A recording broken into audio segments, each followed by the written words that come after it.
Shadows of the Forgotten Shore. It was the summer of 1998, and the sun hung low over the horizon as I stood upon the desolate beach of Dunbridge Cove. The sea breeze carried a salty tang that mingled with the scent of decaying seaweed, creating an eerie atmosphere that seemed to seep into my very bones. The sky was a canvas of muted oranges and purples, the fading light casting long shadows that danced upon the sand. Dunbridge Cove was known for its isolation and the tales that whispered through the coastal town of unexplainable occurrences. Rumors spoke of shipwrecks that had claimed the lives of many sailors and strange figures that would appear during the twilight hours.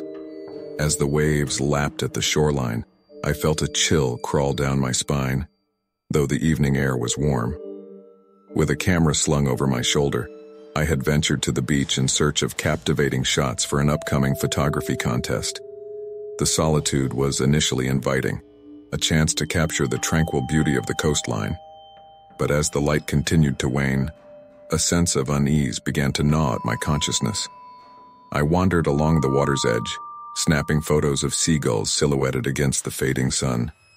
A sense of being watched pricked at my senses, causing me to glance over my shoulder repeatedly, only to find emptiness staring back at me.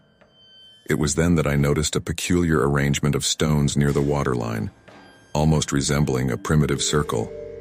As curiosity overcame my apprehension, I knelt down to capture the arrangement in my camera's frame.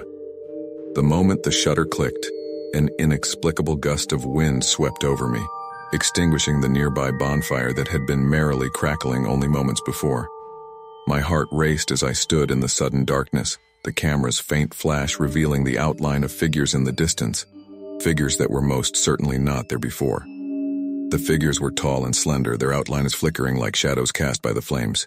Panic surged through me, urging me to flee, but my feet remained rooted to the spot as if bound by some unseen force. The figures began to move, their steps silent against the sand, closing the distance between us with an unnatural speed. My camera fell from my trembling hands, its clatter lost in the crashing waves. It was then that I noticed their eyes, or rather the absence of them. Hollow sockets that seemed to absorb what little light remained. A chorus of unintelligible whispers filled the air, growing louder and more oppressive with each passing second. Desperation consumed me, and I finally managed to break free from the invisible restraints, stumbling back in terror. Running along the beach, my heart pounding like a war drum. I could feel their presence closing in behind me. The chilling whispers grew louder, intertwining with the sound of the waves until they became an indistinguishable cacophony. As I reached the edge of the cove, the darkness seemed to recede, replaced by the warm glow of streetlights from the nearby town. Collapsing onto the pavement, gasping for breath, I turned to look back at the beach.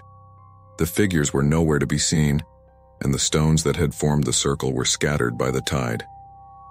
Had it all been a figment of my imagination, fueled by the eerie stories of the town?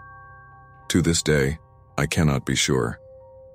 But the sensation of being watched has never left me, and the memory of those eyeless figures still haunts my dreams.